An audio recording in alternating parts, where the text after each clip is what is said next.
Meg Duguid, and I'm the Director of Exhibitions for the Department of Exhibitions, Performance, and Student Spaces at Columbia College, Chicago, as well as the Chief Curator for the Wabash Arts Corridor. I'm thrilled to be moderating this evening's panel, Women's Absence from Chicago's Monumental Landscape.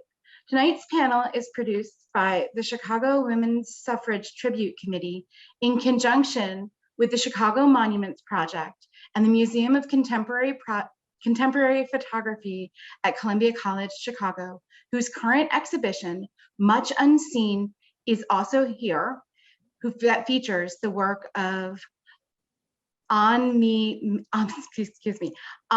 Lay and Shazia Sikander, two artists who consider the theater of the landscape, monumentality, cultural history, and representation.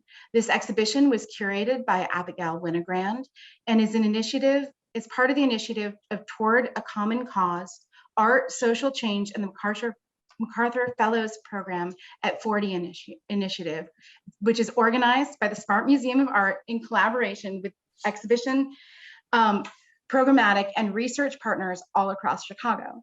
The exhibition is free and open to the public. Reserving a ticket in advance of your visit is required. You can find more information at www.mocp.org.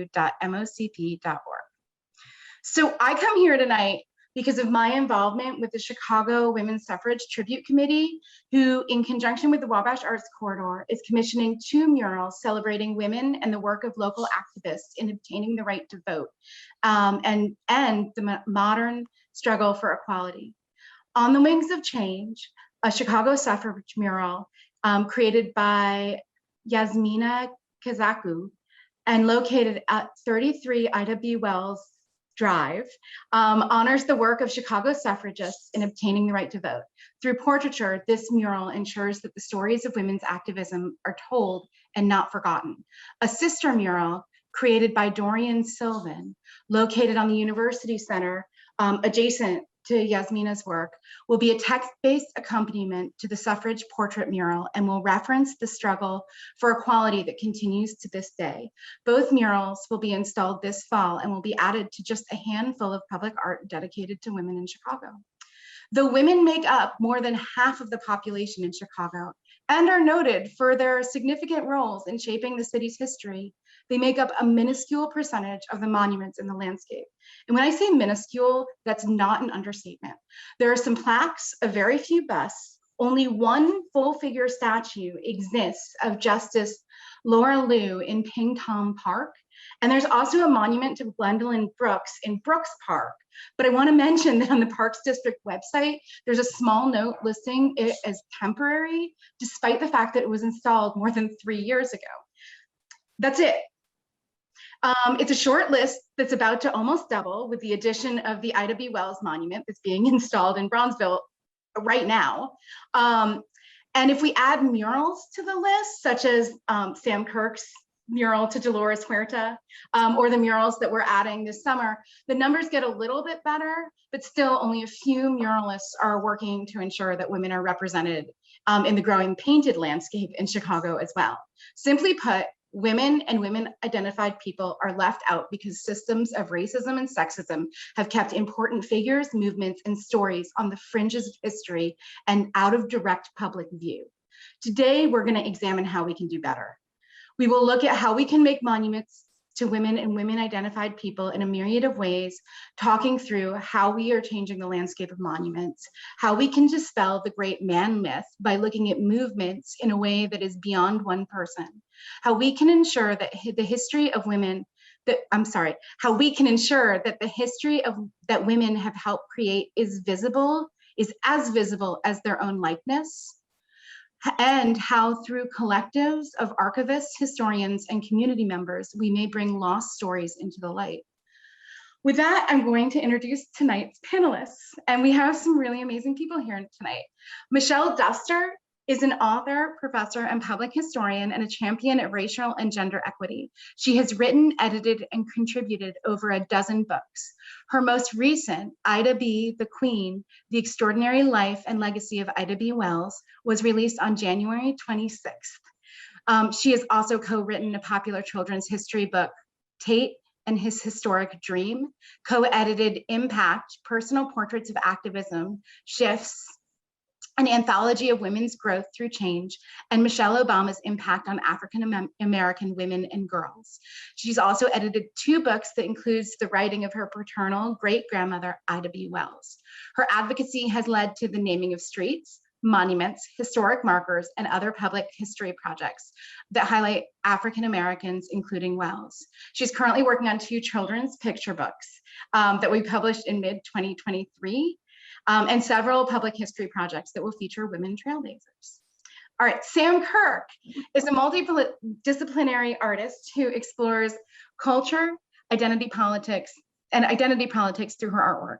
She focuses on a variety of intersections which encompass a call to celebrate differences and enact change. Kirk's public murals often address social issues as she intentionally uses public space to spark dialogue around the topics of equity and visibility for women, communities of color, and the LGBTQIA community. She has exhibited throughout the United States in galleries and museums and has painted murals nationally and internationally. Marcia Walker-McWilliams is the Executive Director of the Black Metropolis Research Consortium, or the BMRC. As the BMRC Executive Director, she provides strategic leadership of the consortium's activity and works with BMRC member institutions and the public to facilitate the discovery, preservation, and the use of Black historic collections in Chicago. She received a PhD in American history from the University of Chicago and an undergraduate degree in social policy and African American studies from Northwestern University. Walker-McWilliams is the author of Reverend Addie Watt, Faith in the Fight for Labor, Gender, and Racial Equity, published by the University of Illinois Press, co-author of 2 upcoming projects, The Civil Rights Movement Reader with Tracy Parker, and Revisiting the Black Metropolis, New Histories of Black Chicago with Simon Balto and Eric Gelman. Thank you all so much for joining us tonight. And even though I introduced you, I would additionally like you to kind of introduce your work, contextualizing how it is or can be used to ensure that women are represented in both public and historic ways. And Michelle, why don't we start out with you and see where we go? Thanks, Meg. Well, briefly, I am a direct descendant of Ida B. Wells. She was my great-grandmother, and as most people know, she was a historical figure. She was a well-known journalist, a data journalist, considered a pioneer in that field for the work that she did chronicling the realities of lynching in this country. She also was a suffragist, and later in her life she did work which is today considered to be social work, because she founded the Negro Fellowship League here in Chicago, which provided housing and job placement for Southern migrants who were coming to the city during the first wave of the migration. And I have always known that I was related to her, and I always knew that she was famous. But in recent years, in the last maybe 15 years or so, the interest in her has increased over time. And as well as my interest in making sure that women are more well recognized and more well known for what we have contributed to this country. So I kind of got started in this work in public history through my efforts to make sure that people remember the work that my great-grandmother did. And as a result of working on specifically the initiative to have an Ida B. Wells monument created after the Ida B. Wells homes were torn down, I felt very strongly that we can't eliminate an entire housing community named after her and not honor her as a woman, and because she was not a building, she was a woman. And so that working on that project for the last 13 years, since 2008, since before Barack Obama became president, just to give some idea of how long it's taken to get this project done. I started doing research on how many other monuments there have been to women around the country, how many murals and markers and other kinds of public tributes to women there are, in order to build a case for why this was a necessary project to add to the public space in our country. And I was appalled when I first started, collecting information on the lack of diversity. And I think what happens is that we might notice what happens in our own space, but we might not know what's going on around the rest of the country or around the rest of the world. And that's what made me realize that there really only, as you mentioned, Meg, only 10% of the statues in this country are in honor of women. And then when you start breaking it down by, state and by city, then there just seems to be an incredible need for half of the population of our country to actually receive the credit that we deserve. And so I have worked to have, street names, public markers, and then this monument created in Chicago to recognize my great-grandmother. But the way I look at it is that it's not about her only. It's about all she represents. And I feel like it's the start of recognizing other women in her generation and beyond and before.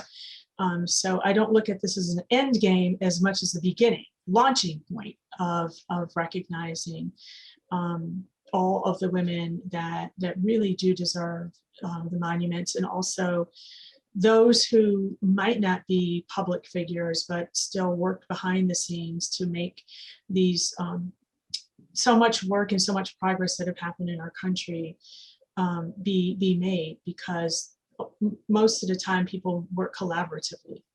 And so I think it's important to recognize groups of people and not just one individual.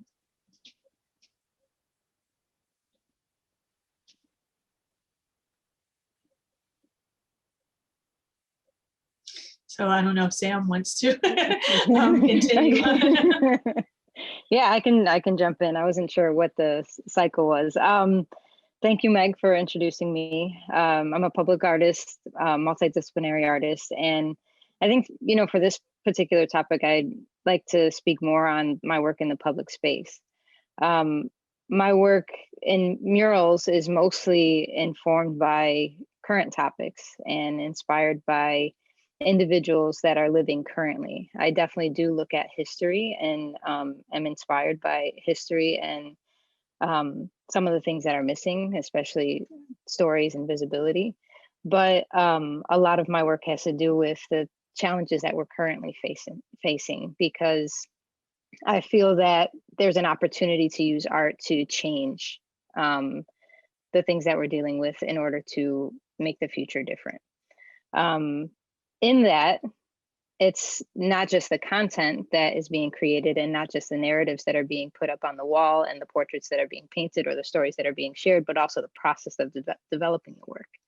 So my practice is very much, looking at history and interviewing individuals and listening to the community and engaging with the community to learn from them, but also taking the time to teach women and to also bring women onto my team to help change what the production of public art looks like. Because as an industry, it's very male dominated.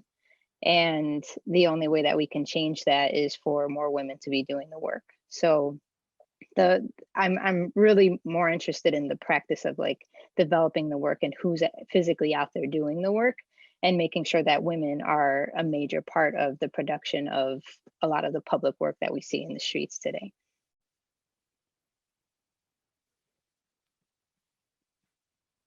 Great. I guess I can jump in after Michelle and Sam. And thank you as well, Meg, for inviting me to be a part of this panel. So I identify as a historian. It's kind of been my deepest love since I was as young as I could remember. And I'm thinking about that, certainly public history being a part of that, but also thinking about what that means in terms of research in terms of activating younger minds to think about history, and especially activating the younger minds of women to think about women's history, and really the role of women within social movements. And so I've done a lot to really try to explore American history through the vantage point of women, and most often women of color, and to be able to tell a kind of fuller picture of what it has been like to sort of live and walk within this country as a woman of color. As Meg mentioned, I wrote a book about Reverend Addie Wyatt, who most people have not heard of yet. She's been so integral to Chicago's history, thinking about the labor movement in Chicago and really the ways in which women were such a key part of labor struggles historically in the 40s and 50s, but also thinking about up until today, right? If we think about the Chicago Teachers Union and the strong ways in which women have been a part of building that movement, and sort of ongoing struggles with public education. And so really sort of using Addie Wyatt to talk about some of these social movements that have occurred within the city, then also to think about like some of these great men that have existed.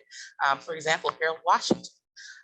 Harold Washington is the first African-American mayor of the city of Chicago, might not have been in office were it not for thousands of women who stumped for him. But yet we don't know their stories, or we don't necessarily understand or see the influence that they had in really supporting his candidacies for mayor. And so I really want to kind of think about that piece of representation and how we can sort of use monuments, but also other ways to really memorialize the ways in which women have been so central, both those who are, out front and the names that people know, but also, as Michelle was mentioning, the names that people don't know. One of the other ways in which I have done a lot to really try to think about this sort of memorialization of women is through teaching. And so often teaching African-American women's history, teaching the civil rights movement as a course only through the lens of women and gender, and really having, I think in all the times I taught that course, just one male student, but lots of young women who were really interested in the fact that they could sit through a course on the civil rights movement and only read female authors, and only learn about it through the gaze and the words and the monuments and the photographs and the songs that were really sort of written and dedicated by women. So I think a lot about the sort of aspects of research, the aspects of teaching, but also how we get people to sort of uncover those hidden narratives of how central women have been to the city of Chicago, certainly, but much broader.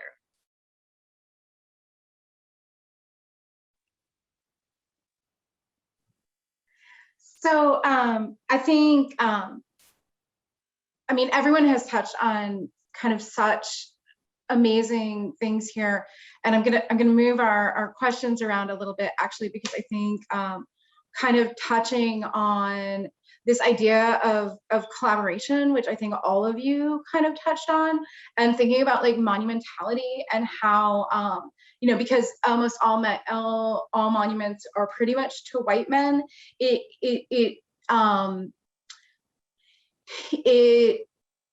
lifts up the great man myth, right? That it was a man who did this and not a movement, right? Like we have like war heroes and like right, it was only Washington led the American Revolution, right?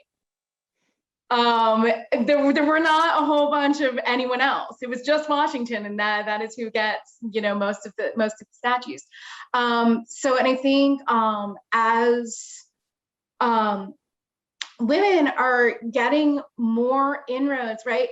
In order to make a monument, you need so many people, right? You need someone in government who's probably willing to do that, or someone with like private space who's also willing to have a monument. So that means there is a certain amount of wealth. There is access to wealth, likely. There's a certain amount of access to history. There's a certain amount, like even if you have private land, sometimes you have to go through a zoning commission. Like you have to have like a lot of kind of access and agency in order to kind of get this work done, which is much more along the lines of collaboration and much less along the lines of great man myths. And I'm really interested in kind of how you all see like collaboration as necessary for adding stories about women into the public art sphere, as well as debunking kind of the kind of monuments that have come before.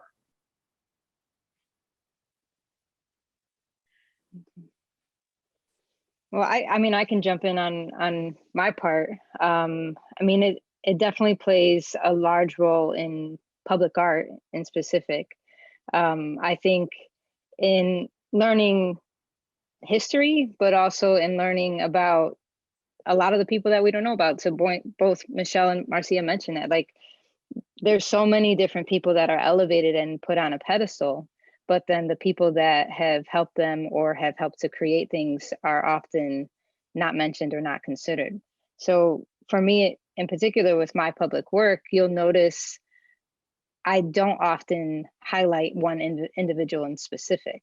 Like, I prefer to produce public art that is a representation of a group of people that many can resonate with, instead of idolizing one person. And while there are people that have done great things and should be honored in different ways, from the conversations that I've had with different communities and in hearing from different organizations and groups, I've found that that starts to become a sticky situation. It starts to become something that's a little bit tricky in figuring out like who's the one person that we should pinpoint. So for me, just in collaboration, there's a lot of different conversation between like just actual people in neighborhoods, and then people in different organizations that have either done the work for years or are currently doing the work, and I kind of gather my resources and information to develop content in that way.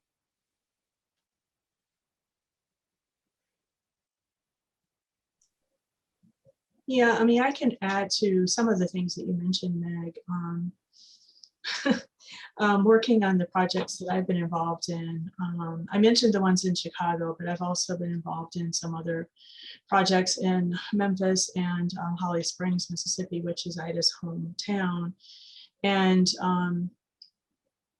what I have found with those projects that I've been directly involved in, and there's some other projects that I'm sort of consulting on or being,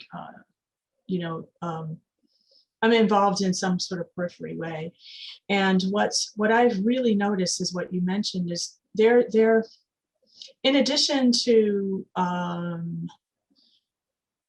this idea or this practice of sort of elevating men, particularly in one solo man, there are a lot of power dynamics that come into play when it comes to who and how people will be memorialized or celebrated. And just what you mentioned, I mean, who has the money, to decide, okay, well, we want to create a monument for this person, and it costs them $1.5 million, to create this work. Well, who has $1.5 million just in the bank, to just do this? And so if you don't have that kind of money, or if you don't have an organization behind you, then you're put in a situation where you have to raise the funds. So that's a whole nother ball game that comes into play when it comes to how do you get the money in order to do these type of things. And then even if you're going to raise $1.5 million, which a lot of these monuments really do cost quite a bit of money, then you're trying to get into like, well, who has the money to donate or to contribute to whatever your mission is. So you have to have some kind of access to people who do have money, and if you don't have direct access, then you have to have the savvy on how this whole system works. And I think that creates a lot of barriers for certain people to be even considered, for these type of public tributes. And then, like you said, when you get into the zoning, there are a lot of things that go behind the scenes when it comes to, you know, gaining access to space, especially if it's public space. And then, God forbid, if it's federal land, which can be, you know, an issue as well. So these are some of the things that I have found on my journey. I mean, even when it comes to, you know, like, for instance, the street names. I mean, you can't just change the name of a street. You have to go through legislation in order to get these things done. So then you get into, you know, building coalitions and sort of lobbying, you know, in order to make these kind of things work. There's a lot of grassroots effort that has to happen, signing petitions and getting, you know, letters of recommendations. And there's a lot that goes on behind this, even in places. I mean, we're talking about Chicago, but it doesn't matter if you're in a big city like Chicago or if you're in, you know, a smaller community. There's still a lot of politics, and you have to sort of gain that sort of political backing and support in order to make these things happen. And in most communities, the people who are in those decision-making positions tend to not be women of color. Yes, you might have a few in certain positions, but not in the majority. You know, so, you know, even if we look at, we can just kind of think of almost any place that we, you know, we might have a mayor, or we might have a president of an organization or whatever, but who else is on the board? Who else is in, you know, the other positions that have to actually vote on these type of projects? And so this is, you know, these are things to consider. And these are, I think, some of the reasons why things have been the way they have to this point. And hopefully, as there's more equity in political spaces and in financial spaces, then maybe, you know, we can start to see more change. I would also add that I think we can sort of raise the bar in terms of public engagement with monuments. I've never been much of a fan of the monument and then just the plaque, you know, with General so-and-so's name and the years in which they lived. And I'm like, well, what's the significance of this person? What did they do? Why is this here? Who made this monument happen, and why? How do people in the local community interact with or engage with this piece of art? And so I think part of what sort of allows that kind of great man myth to live on is that the context is missing, right? There's nothing there that really can alert the public as to why they should interact or engage with this monument. And I think we also have to think about the fact that you know, there's something to be said about not necessarily kind of, you know, to borrow from Audre Lorde, using the master's tools and kind of creating monuments to women in the same ways that monuments to men currently exist. At the same time, we know that those monuments do carry weight, and that there is something to be said because we know that women aren't represented in that same way. And so I think it's a really interesting kind of conversation that can happen around what do we want to convey with monuments to women and memorializing women in certain ways. I think, you know, certainly the kind of structural pieces of that and what does it mean to have the political and the financial capital to do those things. But I also think it's about how do we contextualize their lives and how do we contextualize their importance and how do we create public art in such a way that invites people in as opposed to sort of perhaps keeping some of these historical individuals more, you know, at bay, right? How do we create monuments and public art that really invite people to engage with, you know, this person's life, their story, how they worked or collaborated with others, and also how we might see ourselves or ongoing struggles within these individuals' lives. I love that, Marcia, by the way. I would love to see more monuments that are actually functional and that people can interact with and like have more gatherings as part of, especially if we're going to spend that much money on something like that. It would be great if it's a structure of public peace where there's actual function to it and people are gaining something from it. Yeah, well, is it Marcia or Marcia? You're on mute. It's Marcia, sorry. Marcia, Oh, sorry, Marcia. Marcia. But it's sorry. okay. It's okay. I get So, Marcia a lot. I agree with you, Marcia, as far as contextualizing, monuments. And actually, I really wish there could be a movement to contextualize most of the monuments that already exist, because most people are multidimensional. And I know we're in this political space right now where it's like, tear down all the Confederate monuments, and well, some people feel that way, and some people feel the opposite. But I really feel that as much as it's not a true representation of our country's history to have over 700 monuments to the Confederate leaders, 700 statues, 1,700 tributes to them total. But okay, it's not even practical to tear down 700 statues. What are we going to do with all of them? So I personally feel like for some of these statues or other tributes that are very controversial and are sort of being re-examined today, I personally feel, maybe I'm going a little off topic here, but I just feel like contextualizing those type of the current ones that already exist, tell the counter narrative, to some of these statues that currently exist, have multiple perspectives of what really happened, to some of these tributes, because I can think of a couple of examples here in Chicago of some monuments that are very controversial. And, there's some people who feel like, well, just take it down, tear it down, because it's offensive. And I feel like there's a danger when you erase negative history, because then you can have erasure of memory. And almost, there could be an attitude like, well, that never happened, because there's no remnant, physical remnant of it.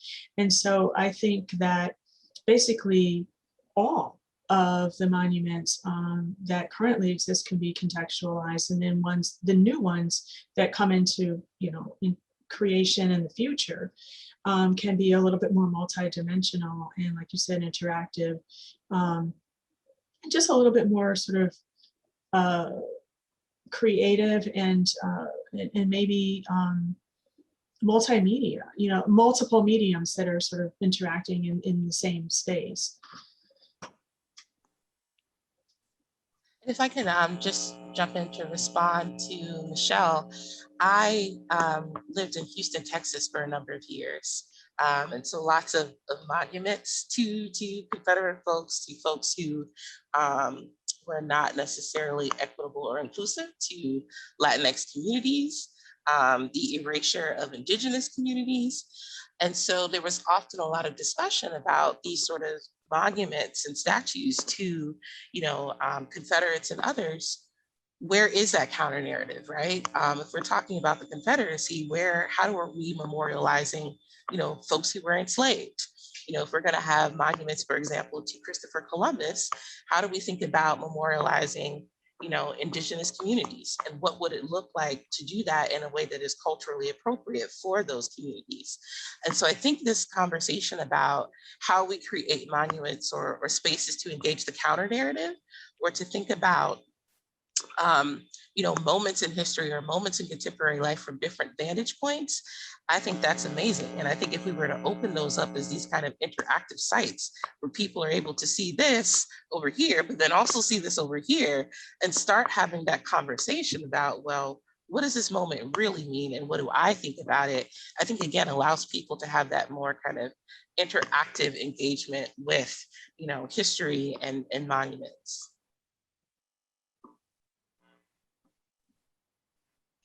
I want to second this idea. I have to say, I live in two fences. I live in Little Village, right down the street of this big statue of Marquette. And right next to Marquette is an Indigenous person cowering on the corner. It is in front of a school, across the street from another school, which is a half block also away from my son's school. And it's an extremely frustrating monument to walk by every day.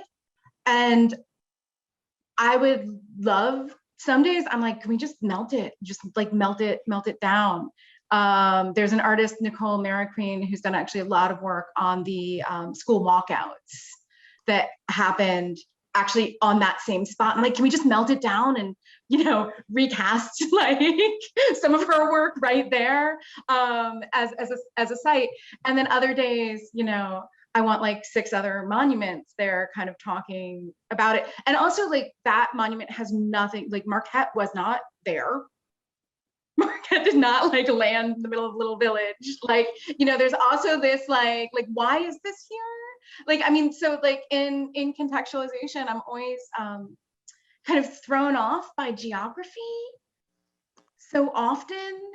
And I think there's a lot of kind of dissonance in the way people are monumentalized, both in location and contextualization to begin with. So to start adding historic contextualization, I think can point that extremely ironic dissonance out often as well.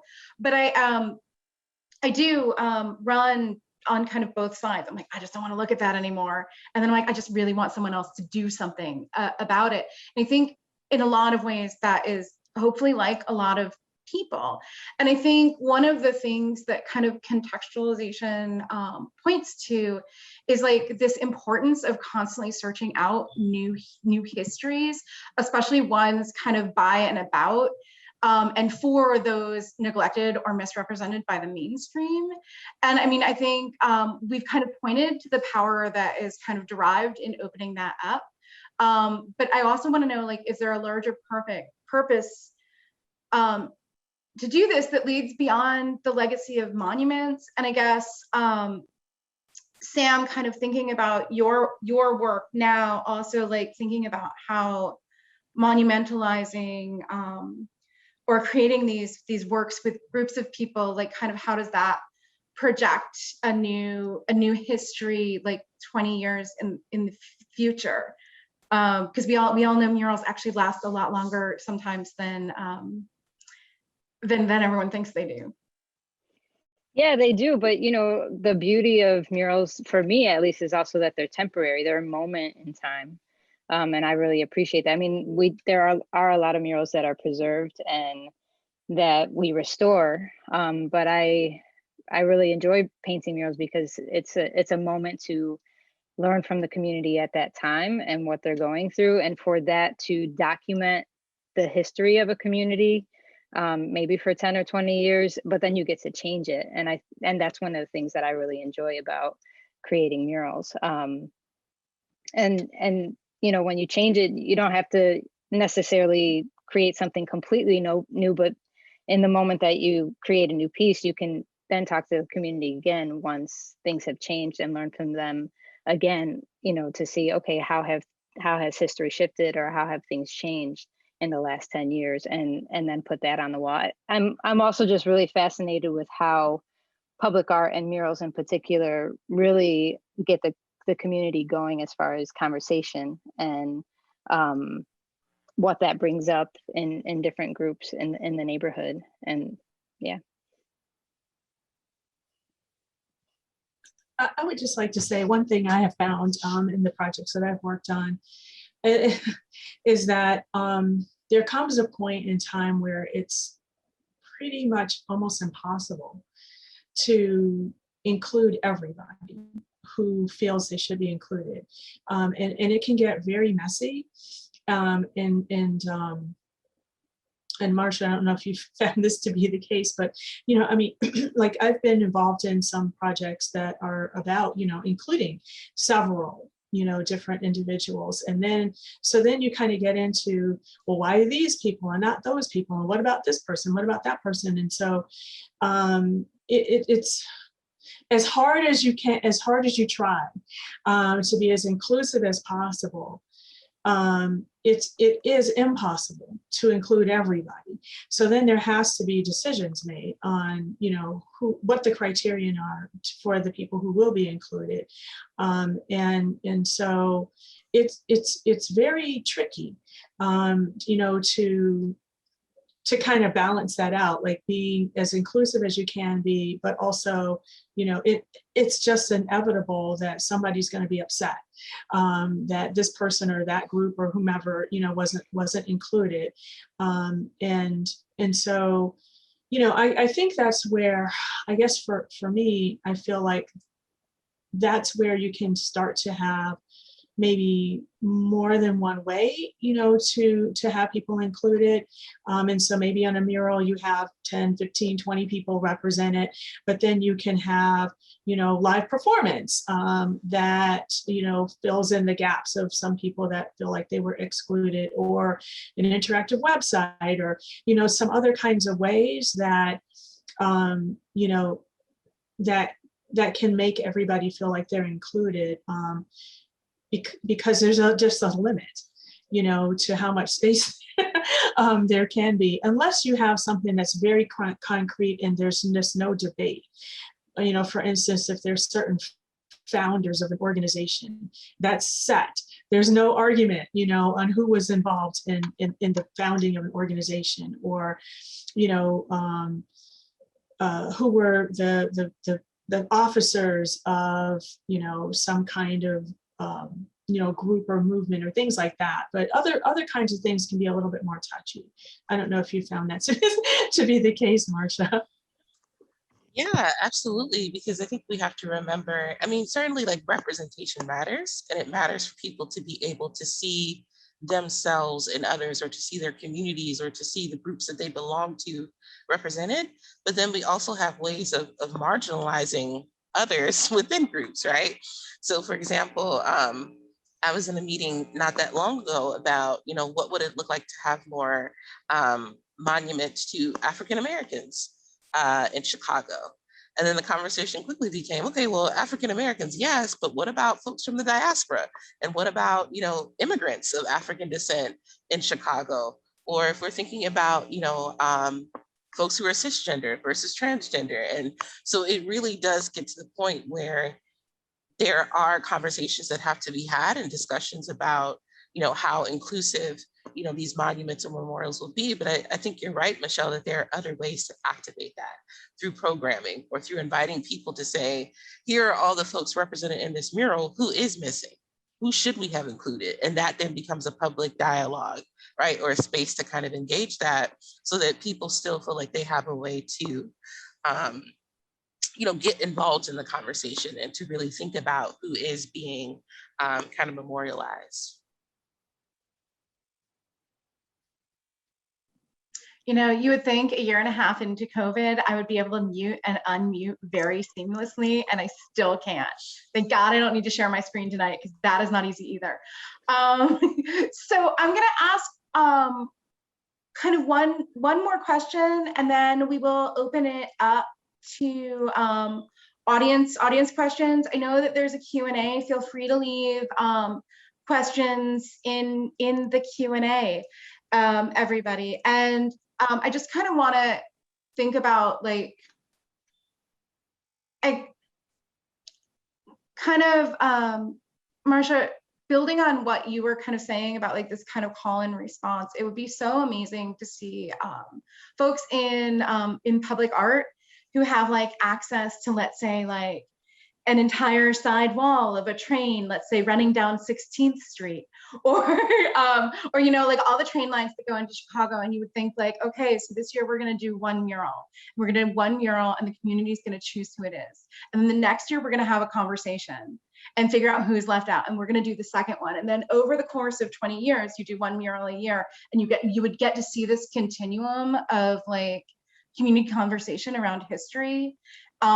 You know, just thinking in the way that I think I work in public art, like that would be like one way to have a complete kind of conversation, is by like just making an investment in a really kind of long our large area and continually add with this idea of conversation and contextualization. And it seems like there would be a lot of room in Department of Cultural Affairs and folks who are not, let's say, at the behest of the mayor, but instead are a little bit under for making that investment, the kind of career civil servants, like kind of leaving a larger project like that in their hands with a commitment for it to last 20 some odd years, and that you don't just pick a site and throw something on it.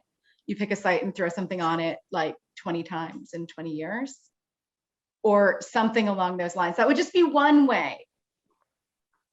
I just want to comment on that really quick. I mean, I love that idea. I think that's a cool idea, but I think sometimes we leave too much in the hands of the administrators and the people that are kind of running these spaces. Like, why are we asking them for a space or the permission? We have so many walls. And as a public artist, if you're doing the work in the community, then you're listening to the community all the time. And every mural that you do after the one that you're working on currently should change and should include the information that you received from the community when you're painting. Because for me, tons of people come up to us on the street and give us their opinion in the process of painting. And depending on the piece, a lot of times we change the work based on the conversations that we have organically. And it's an organic process of creating the work on the spot, which obviously for murals, that's different than monuments, right? Like a mural is painting, you can easily shift that and change that. But also, even if we can't change it because of the process, so much of the process of public art is the approval, and you can't change it once it's been approved. As a public artist, if you're, listening and paying attention to the community, the next thing you create should also include some of the content and the feedback that you received throughout your practice, throughout the process. But, I'd just like to add, I mean, I think there are some ways that communities can be engaged without it being funneled through a small group of people. I mean, for instance, if you have, hopefully you remember a long time ago when there was this AIDS quilt made, where people from all over the country made quilts in remembrance of somebody that was dear to them, and so they had their own agency of creating their own piece, that was made into a bigger piece, and so I mean I've been sort of thinking about ways that individual people can add something to a piece. So for instance, like we were thinking at one of the places where I work, when it came to the George Floyd sort of remembrance, of creating a space where the students could write a name, like on a heart or something like that, and then you put the hearts all over the wall, and that way everybody has equal opportunity to participate, and then as a collective, then it becomes one larger piece. And so I mean, I think those are sort of ways also that you can engage the community without it sort of being a vote, or some committee or some individual person making decisions on what will be included or excluded. We're not talking about legislators, we're talking about just individual people or committees. But I mean, I don't know. I think maybe we can continue as a country or society to kind of think of ways that we can collectively, communities can tell their own story.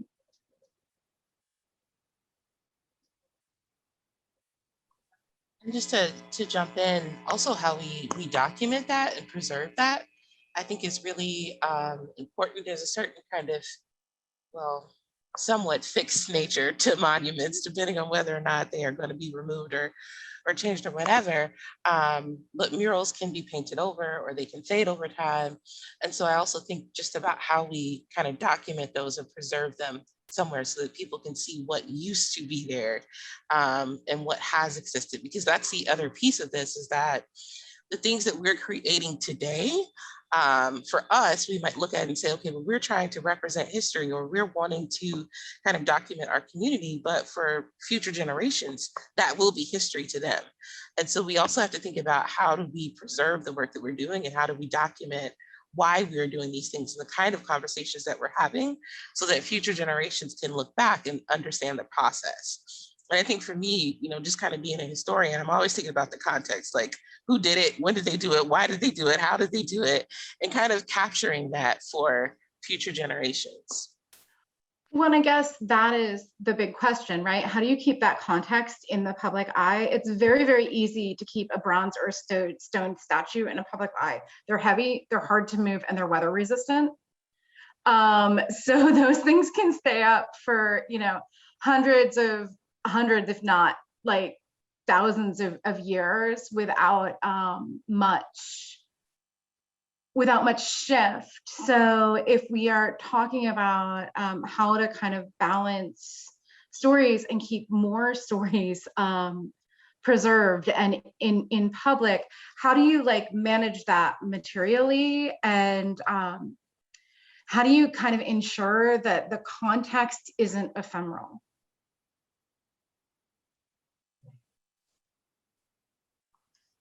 I think also how you keep it in the public domain, because, sometimes what can happen is that, if it's a bust or a photograph, or even if it's a mural that can kind of be taken down or recreated elsewhere, how does that not just end up in private hands and outside of the community, so the community still doesn't have access to it? So I think that's the other piece, is that how do these monuments, how does this memorialization process continue to live on? Is it a traveling piece that maybe it's in one community? Kind of your train metaphor, Meg, I'm just gonna steal, but is it in one community one year and then maybe a similar, or maybe, different communities have a theme and they're all riffing on those themes, and artists within those communities are building murals or monuments or other ways. I just think about that kind of piece as well with this conversation. Yeah, and I think, in Chicago, a lot of this is actually starting to happen quite a bit. Like D-Case is doing a good job at documenting a lot of the work and making sure that artists are putting up, it's a small label, but once it's put up, it's tracked and recorded, and it's documented as well. Not just the time and date, but also what the piece is about. Also, the Chicago Park District is doing something similar to what you both mentioned, where they're doing public art with artists. Dorian Sullivan is actually one that I think might be doing something. And they're taking big pieces and going into communities and working with youth and teenagers and adults, if they want to do it, to create murals, and those pieces will end up going into an installation in one of the Chicago public spaces.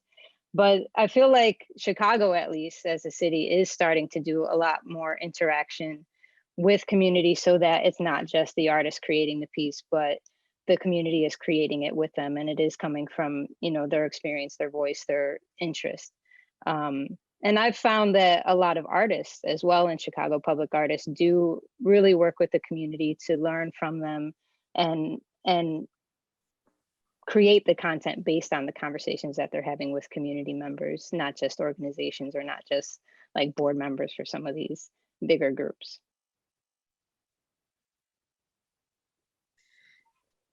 Okay, so I am going to, as with every good conversation, I feel like we've opened up more questions than we have answers. And that is actually how it should be. I think every conversation should have legs that kind of walk away and spur other conversations. And I'm just gonna kind of ask one more question. If you could snap your fingers tomorrow and commission a new public artwork or artworks to a figure or a movement, what would it represent? Are there names of women identified and women and women identified folks that have contributed to history that rise to the top of the list? Or what movements do we think we need to kind of start with? Or how do we represent groups of folks that have made our lives currently possible?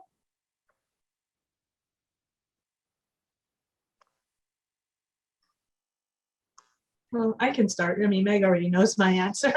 I mean, I've been sort of advocating for about over a year now to have to give tribute to the women who are trailblazers politically in the state of Illinois. And so, you know, to start with the suffragists who fought for the right to vote, for all of us who are sitting here, everybody alive today, I'm guessing, you know, owes the right to vote to these women who fought, you know, for so hard, you know, for this right that a lot of people actually take for granted today. So I think it's important for people to remember these women who dedicated that, but also moving to expand outside of the people who fought originally for the right to vote before 1920. I would love to see the state of Illinois recognize all of the political trailblazers, the first woman in this is a big idea, but the first woman in every elected position in the state of Illinois. And there would be no debate.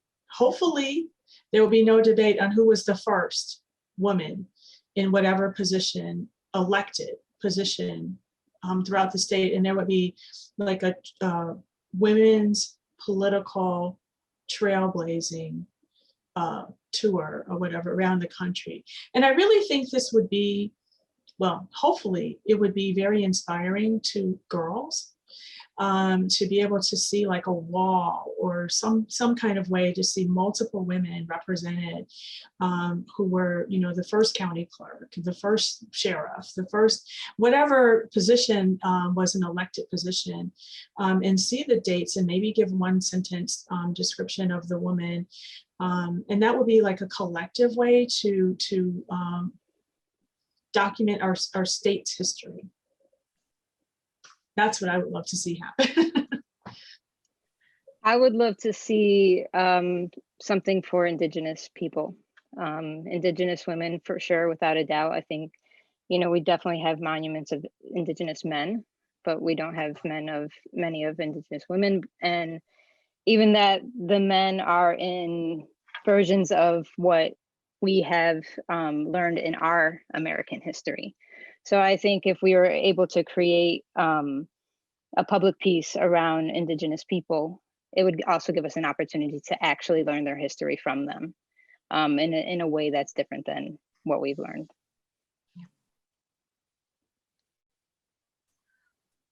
I would love to see some type of a garden filled with, I guess, representations of women who have been important or pivotal in building movements.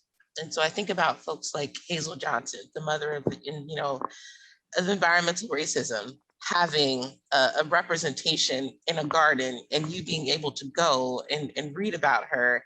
And also like there being questions to ask you, like, you know, does Hazel Johnson's work impact your life at all? And you have a moment to kind of sit and think.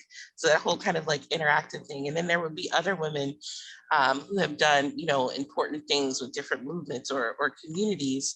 And they would all be in this space and you could literally like tour and learn more about, you know, the women in these different areas. So I know that doesn't fully answer the question, but that's just what I think about, is this kind of like monumental paradise where you're able to learn a lot more, but then also think about the impact of these women on your life. So I'm going to say all of that exactly answers the question because it was meant to be a speculative question. And really, it's for the folks who are in government positions on DCASE on this panel tonight. We've just given you a whole bunch of ideas. Please enact them. Among other things, I just got a huge thank you in the chat for that. Among other things, I think one of the things that I think was so great about the panel tonight is kind of talking about ways of representation and different ideas of how we see history in our own communities, and communities that might be a little like that are further away from us, that we know we haven't learned about in a way that is honoring those communities. And that with that, I think I'm hoping that everyone from tonight takes away this idea of speculating things in the world means that other ideas, it makes room for other ideas mentally to start kind of progressing. And with that, I'm going to pop into the Q&A. I see that we have one question, and we will see what it is. Okay, so this one is from Daniel Schulman, and he wants to he asked, can we expand on what we mean by contextualized monuments? And it's, by the way, it's a great conversation, and thank you.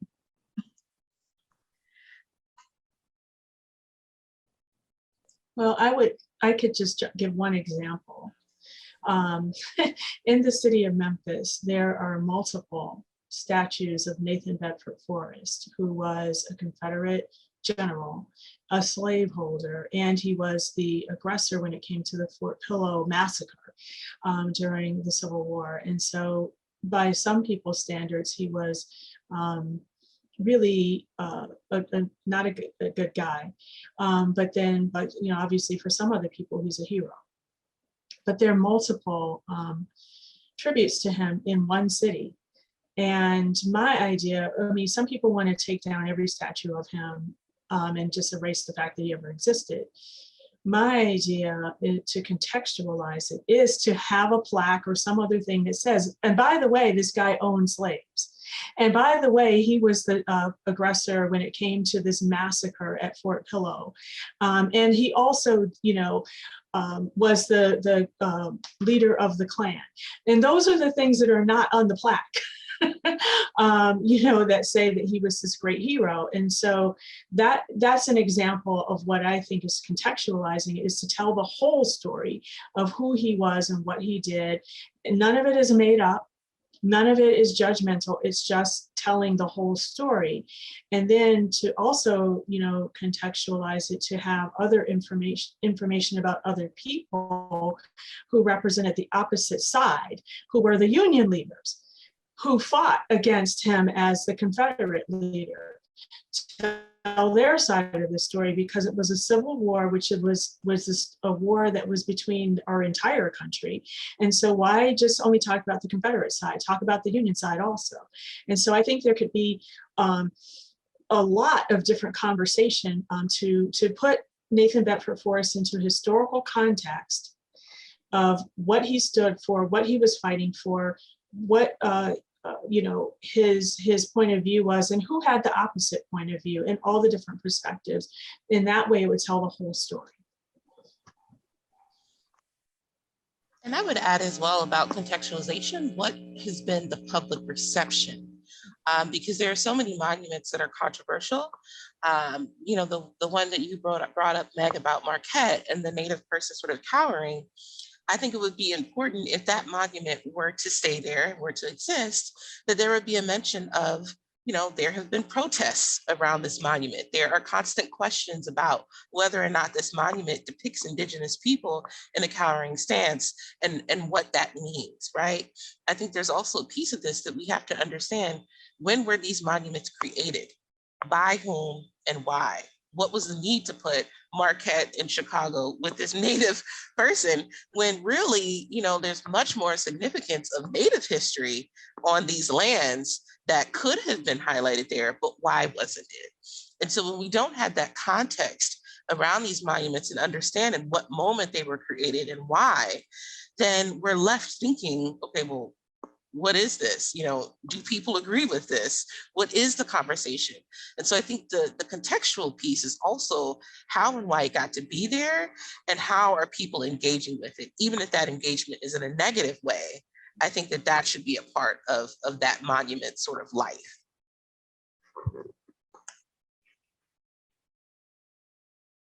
I'm just going to say that monument had some of the most amazing tagging last summer. Just FYI, for those who are keeping track, There about once a week you go out and there'd be this new spray painted, either calling out this like, we don't want monuments to colonialist people, or this like colonialism was basically, they tagged all over that monument every week for 3 months straight, and every week it would get removed and then it would kind of go back up in a new form. And I think that unto itself is a kind of a different conversation of also like, when the community is speaking, what are we preserving in the removal? And I just pose that as one of the many questions. Yeah, and with what happened, with the Columbus statues, right?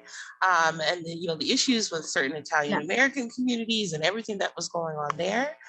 I think a lot about what goes up in that place, and I think what goes up in place of that has to be a piece of that story. That this used to exist here, now it doesn't. Why? What was the conversation that happened? What were the voices? So that space then becomes, again, another way to engage history and to understand why it is, it has been contentious, and what it means to put something there, that maybe the way to memorialize that is to contextualize it. Well, and I think that, that was what happened in Germany after World War II, right? Like all kind of monuments, Nazi monuments were pulled down, and in place, it's not forgotten. There are plaques in different areas talking about things that happened, or potentially also sometimes things that I believe that were let go or taken down, especially those that were kind of featured heavily in iconography. And the idea was that the monuments shouldn't stay, because then that is a place that, not everyone will go to a monument and not maybe revere the original thing, and disregard the contextualization. So the idea there was to pull it all down and to really kind of contextualize that.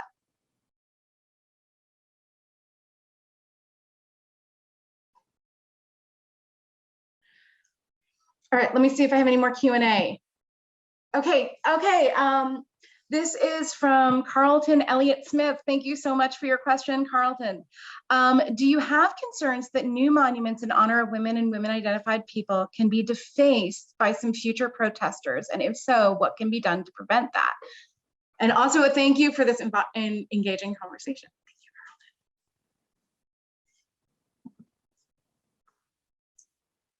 Thank you, I think that there's always a danger, no matter what you do, even if it's to, it doesn't matter who it's to. There are people out here who have problems with whomever you might want to honor. So I just think that's one of the realities of public spaces and public art, is that you're dealing with the public. Because you can think of, just say for instance, Emmett Till, who is a male, but how many times has the marker for his, for remembering him been defaced or have bullet holes shot in, and that kind of thing, or like James Meredith's statue at the University of Mississippi that people put nooses around, and so these are just, I think, the only way I think you can maybe keep something safe is if you have it really high off the ground. So somebody would need a helicopter or something, or scaffolding to get up there. But as long as it's possible for people to reach it, I think that's just, kind of comes with the territory. I don't know what others think. I agree. Public art gets defaced all the time, murals, monuments. But as quickly as they work to remove the graffiti from some of the other existing ones, they should, work to remove from new monuments that go up. And even the high up ones, people are really creative with how they deface things. They use super soakers, and hopefully I'm not giving ideas, but they use all kinds of things today, fire extinguishers. So there's no way to really prevent it. But I think as long as you code it well and you produce the work well with good materials and a sealant, when it's cleaned up, hopefully it'll still be intact to where you don't have to restore it too often.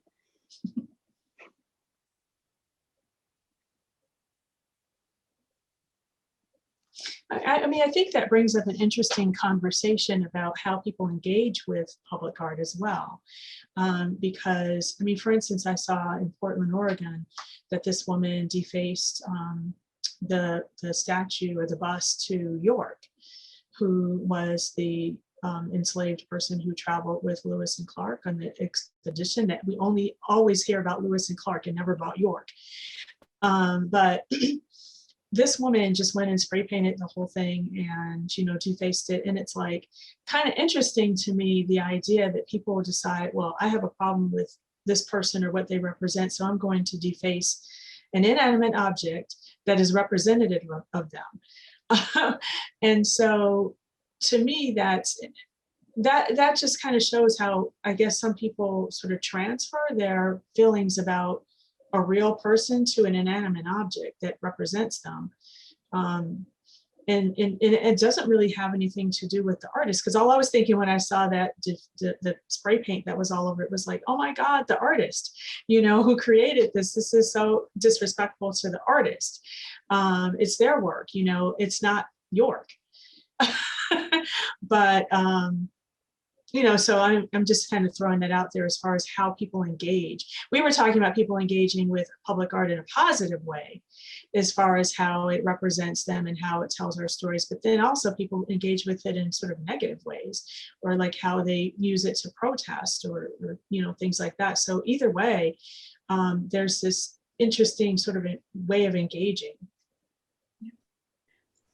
Okay, so I have two more questions in the Q&A, and then I think I'm gonna close it down for time reasons.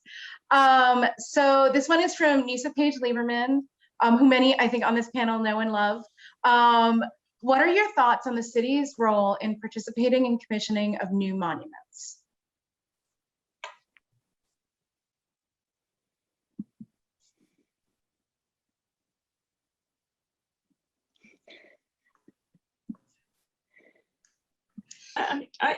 Okay, go ahead, Marcia. I think it's, on the one hand, I think it's exciting that the city would take this on and recognize and actually go through the process of looking at existing monuments and seeing that there are lots of them that people have problems with. But I guess I'm also curious as to what this process will look like moving forward, and the extent to which in commissioning these new monuments, to what extent will the city engage artists who have a community-based lens to do that work? And to what extent will communities be consulted, impacted, interacted with in order to place these monuments? And then also the question of where they're going to go and why. So when I first saw, you know, the Chicago Monuments Project, I was like, oh, okay, this is really interesting. But I think it also raised for me lots of questions. And so I'm interested to see what the process will look like moving forward.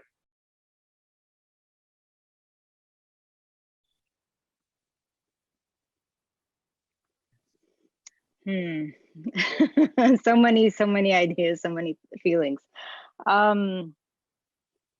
Monuments aside, I guess I hesitate because I'm more curious in what the city's going to do for our neighborhoods, because our neighborhoods are suffering right now.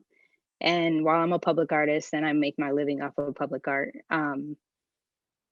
we can put monuments up in our neighborhoods, but if the resources aren't there for our residents to thrive, then what is that doing for our neighborhoods and for our community? So I know that's different than, you know, what the question is, but that's where I go to with it.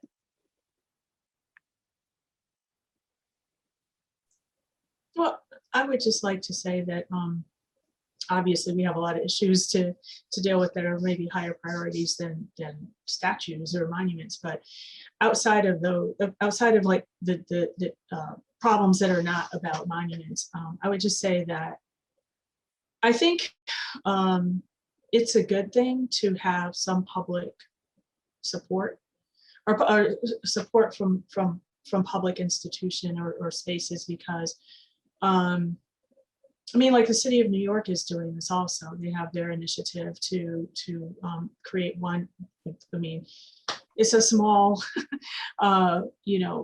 remedy to have one statue in each borough, one of the 5 boroughs, to kind of deal with the lack of representation of women. I do think it's a good idea for there to be some public money for these type of projects, because like I said at the beginning, some of the barriers to some of these projects is funding. And so if there is some kind of budget that has been allocated from a city standpoint that can provide some financial support for these type of projects, I think that will tear down some of the barriers.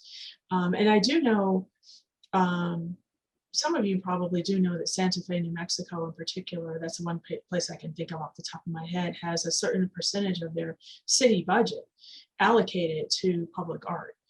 And I just think that there needs to be that can be something that is available to more than one city. So that's just so in that way, I think it's a good thing that the city might actually provide some support in that area. And I'm just gonna kind of point out 2 thoughts. Like, one, in the commissioning of new monuments, or in the kind of thinking of reintegrating monuments, like I think the whole way object-oriented art world might need to be like flipped on its head. Right? Like, it's not one artist, one object, one idea. Instead, it's, a year of research and development by someone who's in that community, who's attached to also a historian in residence, who's also from the neighborhood. And by historian, it might not be someone with a PhD, right? It might be the local archivist, right? Like, blocks have local archivists who've known everything that's happened on that block for the last 30 years because they have been there, right? Like, in thinking through like restructuring the entire commission itself. And to Sam's point about like neighborhoods being struggling, I think you could use a public art commission like this, where you started to commission groups of people for 2 years at a living wage with insurance, right? That kind of then helps like uplift the history of the neighborhood while providing some stability. And in the meantime, in creating that group, hopefully you'll be connecting people in a way they can demand their city do better for them financially, and maybe tax people who have more to help those who have less. Mm-hmm. I'm not talking about my political affiliation. But I feel like there should be kind of creative ways of like kind of merging those 2 things. And one of the ways is thinking about like, how do we tear down application walls, and and it's difficult. Like, I've worked for 2 city agencies. It's incredibly difficult, but I think, it could be done. How do you tear down the application walls, and how do you get rid of requirements, like certain kind of requirements? Like, maybe you don't have to have a portfolio of public artworks to do a public art. Instead, you need like an architect on your team who can just make sure the thing doesn't fall down, right? Like, or something along those lines. But the budgets would get really, really huge, really, really quickly. But that seems like it would be an amazing way to invest in folks. I agree. And I think, to your first question with collaboration, like there's a great way to collaborate with local artists, right? That have all the skills, but just don't have the connections, or maybe not the prerequisites that usually come in with public art. Also, and speaking from, some recent experience in working with the city, changing how credit is given and making sure credit is given, because a lot of times artists are asked to come in to play and to consult or to play a role in helping to develop concepts, but the architect or the landscape designer is who is given the credit, and those artists aren't given the credit. Yeah, I think definitely sometimes it's not just that you're creating something new, but it's also thinking about your practices and policies and whether or not those are equitable. Because you can create the new thing, but if the way that you got there is through the same, processes that, undermine equity or are inclusive, then you're not doing the work that you really think you're doing. And so I think, that's also a part of thinking about the process is how can this operate in such a way that it is different from beginning to end, right? So that it's not just the monument that's new, but maybe it's the way that you're engaging artists or engaging communities or thinking about the long-term impact and investment is also new. So I'm going to close out on this last question because I think it's actually a really great question, and I want to know if anyone has an answer to this. Do any of you know of any secondary school programs on public art? They just think it could be a good kind of adjunct history class, and I think it's nice if any of us have information. I feel like just from what I know, like Marwin does the program, why can't I remember the name of it, where students kind of learn to spray paint. Oh man, it's an amazing program. And they do kind of amazing programs all along, and I'm sure they have kind of more kind of public art things. Yeah, there's also Yollocalli, and I know that's not necessarily like in this school necessarily, but Yollocalli is a great organization in Little Village that works with public artists and youth, and they physically learn how to do the work. Also, I Paint My Mind is a really good nonprofit, and they're bringing artists into the classroom as well to do workshops. Sometimes they're short term, sometimes they're long term, but they're constantly developing new ways to figure out how artists can work with students, and it's at all levels, and it's a really great program as well. Yeah, I don't know much about whether or not there are existing sort of arts programs within CPS or other districts. And when I was growing up, we had art in schools, but they've cut out lots of different programs, so I'm not even sure what's in the schools this year, but there are lots of artist organizations like Sam was mentioning around Chicago, and it would be great to engage them. Folks like Southside Community Arts Center, Little Black Pearl, Inglewood Arts Collective, there's Firebird Community Arts. There's so many different like neighborhood-based and community-based arts organizations that probably could be engaged more with schools. Yep. And so with that, we kept this to a cool 90 minutes. I really, really want to thank all of the panelists tonight for your amazing kind of thoughts on this subject matter. And I want to thank the MOCP for being a presenting partner with us in the Chicago Monuments Project for helping to sponsor tonight, as well as everyone who has been in attendance tonight. I've been kind of able to sort of keep an eye on the chat, just a hair in and out, and the chat looks like it was also a pretty lively place to be as well. So with that, I know that we are recording tonight's program. I will go ahead and upload it on the Department of Exhibition, Performing and Student Spaces website, and I believe MOCP will be uploading it on their website as well.